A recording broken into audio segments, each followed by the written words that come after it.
يلا. بسم الله. اليوم احكي لكم على قصة جهازي البلاك فيو والمشكلة اللي صارت وياي. طبعا صار لي 10 ايام ما منزل بسبب هذا. طبعا كنت اباع يوتيوب عادي، والايباد كان بي من 4 الى 5 بالشحن تقريبا بالمية، فانا جيت حطيته على الشحن، الايباد طفى. بعد ما طفى شغلته واشتغل هيش طبيعي وعادي. انا قلت عادي، هاي هو يجوز بشحن وهمي او باي شيء، يعني مثلا نقول هو شحن وراح. المهم شغلته، الايباد ما يلمس.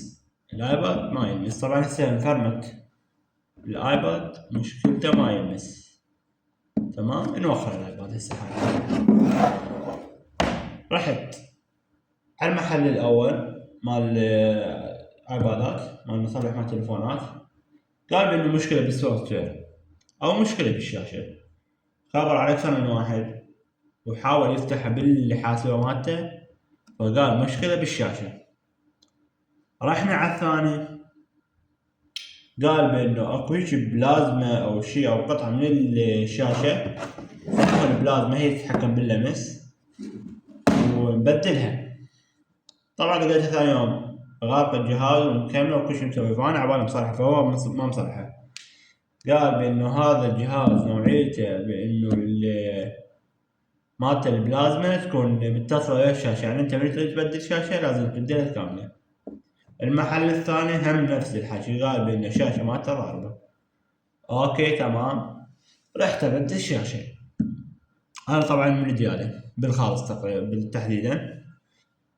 رحت على هبهب، هبهب كلها ما بيها شاشته، بالناحية مال هبهب ما بيها. رجعت على الخالص، الخالص ايضا ما بي. رحت البعقوبة، بعقوبة أيضا ما بيها. سريت تقريبا 12 مركز بعقوبة كلهم ما بيهن الشاشة مالته. وين التجأت؟ البغداد.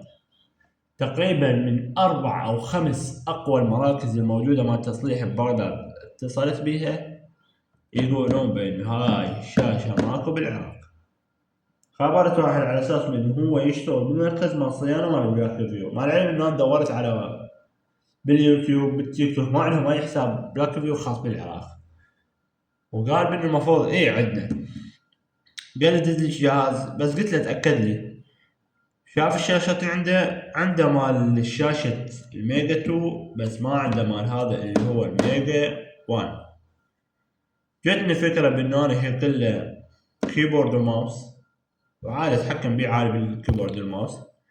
اوكي بس ما اشتغل الكيبورد والماوس، لان المفروض هذا الجهاز ما يدعم الكيبورد والماوس الا اذا اشغل وضع البي سي. بيشيل انه هو وضع البي سي او وضع الشاشة.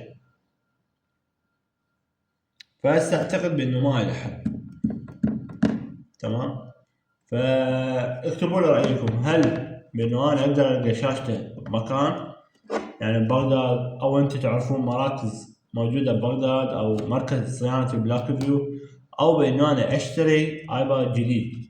واذا اشتري ايباد جديد ايش تنصحوني من الايبادات اللي تكون سعرها بين 400,000 الى 250,000 دينار؟ شباب هيك وصلنا احنا لنهاية الفيديو. اعذروني بان الفيديو راح يكون بدون مونتاج او بدون صورة مصغرة، لان كلها كنت انا اسوين على الايباد، وصراحة بصعوبة اسوين على الموبايل، فما راح اتوقع اسويهن.